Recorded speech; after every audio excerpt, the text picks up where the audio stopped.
Hello friend, आप सब का फिर से एक बार स्वागत है आपके अपने यूट्यूब चैनल स्टडी हॉटस्पॉट में। आज हम बात करने वाले हैं 12 दिसंबर 2020 के करंट अफेयर्स और जो जीके एंड जीएस के जो क्वेश्चन बन रहे हैं आज उन्हीं के बारे में बात करने वाले हैं। तो वीडियो को लास्ट तक ज़रूर देखें और साथ ही आपको इनका जो आज नए टॉपिक्स हैं और नई जो करंट अफेयर्स के हैं उन पर बात करेंगे।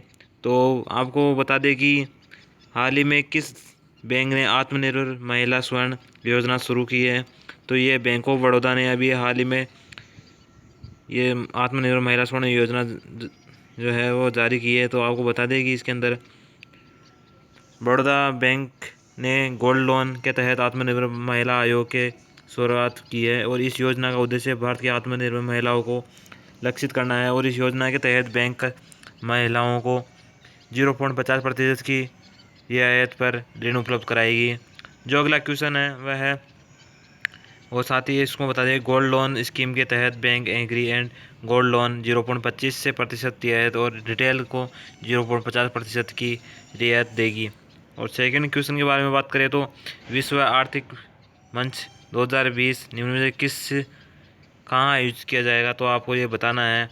तो ये सिंगापुर में आयोजित किया जाएगा। तो आपको बता दें कि विश्व आर्थिक मंच अपनी वर्ष 1921 की वार्षिक बैठक सिंगापुर में आयोजित की जाएगी और इसका जो फैसला है वह कर लिया गया है। और इसे अब पहले ल्यूसन बर्केनस्टॉक और स्विट्ज़रलैंड में 13 से 16 मई 2021 के दौरान आयोजित करने के लिए निर्धारित किया गया था। और स्विट्ज़रलैंड से वार्षिक फोरम को स्थानांतरित करने का निर्णय यूरोप में बढ़ते कोविड-19 महामारी को देखते हुए ये निर्णय लिया गया है। साल 1971 में हुई स्थापना के बाद अब से ये दूसरा मौका होगा जब फोरम की स्विट्ज़रलैंड के बाहर आयोजित किया जाएगा। इसका जो अगला क्वेश्चन है वह विश्व स्विक्स फेडरेशन के अध्यक्ष के रूप में किसे चुना गया है, तो आपको बताना है। जो जैक्स फोंटेन है, जेना वोल्ड्रीज है, थॉमस बाक है, सुसी स्मोक है। तो इसमें जो है बी राइट आंसर होगा। तो आपको बता दें इंग्लैंड की जेना वोल्ड्रिग्स जो वर्ल्ड स्विक्स फेडरेशन यानी WSF का अध्यक्ष चुना गया है।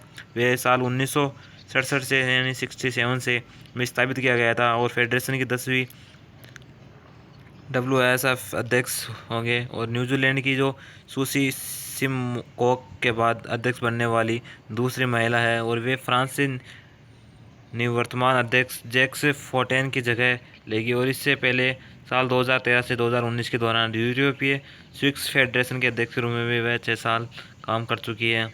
जो अगला क्वेश्चन है वह है मानवाधिकार दिवस 2020 के लिए विषय क्या रखा गया है इसके लिए। तो आपको बता दें जो भी मानवाधिकार दिवस कब बनाया जाता है, आपको ये भी क्वेश्चन पूछा जा सकता है। तो आपको बता दें इसका जो थीम रही थी इस बार फिर से बेहतर मानवाधिकारों के लिए खड़े होना। तो ये थीम रखी गई थी जो हर साल 10 दिसंबर को मनाया जाता है तो इसमें मानवाधिकार दिवस मनाया जाता है 10 दिसंबर को। तो लोगों का ध्यान मानवाधिकारों की तरफ आकर्षित करने के लिए संयुक्त राष्ट्र संघ ने 1950 में 10 दिसंबर को मानवाधिकार आयोग दिवस के रूप में घोषित किया था। और इस साल मानवाधिकार दिवस के रूप में जो विषय है फिर से बेहतर मानवाधिकारों के लिए खड़े होना हो जाओ। ये विषय कोरोना महामारी के मद्देनज़र रखा गया है। जो अगला क्वेश्चन है खेल मंत्री किरण रिजिजू ने संन्यास ले चुके खिलाड़ियों को रोजगार मुहैया कराने के लिए कितने खेलो इंडिया के अंदर खोलेंगे। तो आपको बताना है इसमें 1000 खेलो इंडिया के अंदर खोले जाएंगे जिसके अंदर 1000 खिलाड़ियों खेलो इंडिया के कार्यक्रम साल 2018 से शुरू किया गया था और इसे भारत में खेल संस्कृति को बेहतर बनाने के लिए लॉन्च किया गया था। और खेल मंत्री किरेन रिजिजू ने कहा है कि जब खिलाड़ी परेशान होता है तो इससे भावी पीढ़ियाँ हतोत्साहित होती है। जो अगला क्वेश्चन है 6 नंबर का, वॉलमार्ट ने किस देश से वर्ष 2027 तक 10 अरब डॉलर का निर्यात करने की जो घोषणा की है। तो ये भारत से वॉलमार्ट ने 2027 से 10 अरब डॉलर निर्यात करने की घोषणा की है। तो आपको बता दें दिग्गज रिटेलर वॉलमार्ट ने भारत से होने वाले अपने निर्यात में अगले साल तक 3 गुना बढ़ोतरी करने की घोषणा की है। और वॉलमार्ट ने कहा है कि वर्ष 2027 तक कंपनी सालाना 10 अरब डॉलर के भारत में अपने बनने वाले सामान का निर्यात करेगी और भारत को वैश्विक बाजार के लिए मैन्युफैक्चरिंग हब के रूप में विकसित करने की जो सरकार की नीति है उसमें समर्थन करती है और मारवाड़ ने ये घोषणा की है। जो अगला क्वेश्चन है वह अंतर्राष्ट्रीय पर्वत दिवस कब बनाया जाता है, तो आपको बताना है। तो ये हर साल 11 दिसंबर को अंतर्राष्ट्रीय पर्वत दिवस के रूप में बनाया जाता है, जिसको इंटरनेशनल माउंटेन डे के नाम से जाना जाता है। तो इस दिन का मुख्य उद्देश्य पहाड़ों के संरक्षण और उनकी जो समृद्ध जैव विविधता के बारे में जागरूकता बढ़ाने, और यह दिन पर्यावरण में पहाड़ों की भूमिका और जीवन पर इसके प्रभाव को समझने के लिए लोगों को शिक्षित करता है। और संयुक्त राष्ट्र संघ महासभा ने 2002 से को संयुक्त राष्ट्र अंतर्राष्ट्रीय पर्वत दिवस जो घोषित किया है, और 11 दिसंबर 2003 से इसे अंतर्राष्ट्रीय पर्वत दिवस के रूप में नामित किया गया है। जो अगला क्वेश्चन है वह हाल ही में भारतीय मूल के किस सांसद को कांग्रेसन प्रोग्रेसिव कॉकस सीपीसी का अध्यक्ष के तौर पर चुना गया है, तो इसमें आपको बताना है।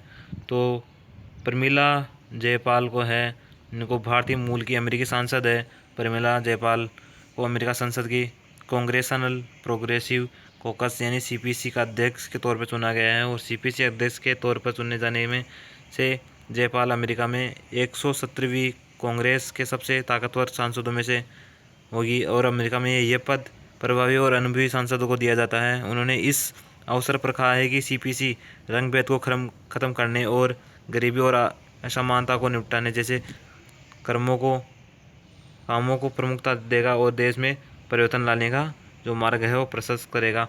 तो ये मोस्ट इम्पोर्टेंट क्वेश्चन थे, आपको पसंद आए होंगे। प्लीज़ तो चैनल को सब्सक्राइब ज़रूर कर ले, क्योंकि मैं आपको लिए रोज़ाना जो डेली करंट अफेयर्स और जीके और साथ ही आपको जो नए नए जो वैकेंसीज अपडेट आती है उनकी भी आपको जानकारी देता हूँ। तो प्लीज़ इसे लाइक ज़रूर कर दे एक बार, और चैनल को सब्सक्राइब कर ले, जिससे कि आपको हमेशा अपडेट रहे। तो थैंक यू, जय हिंद। फिर मिलते हैं नई एक और नेक्स्ट वीडियो साथ। तो थैंक यू, जय हिंद।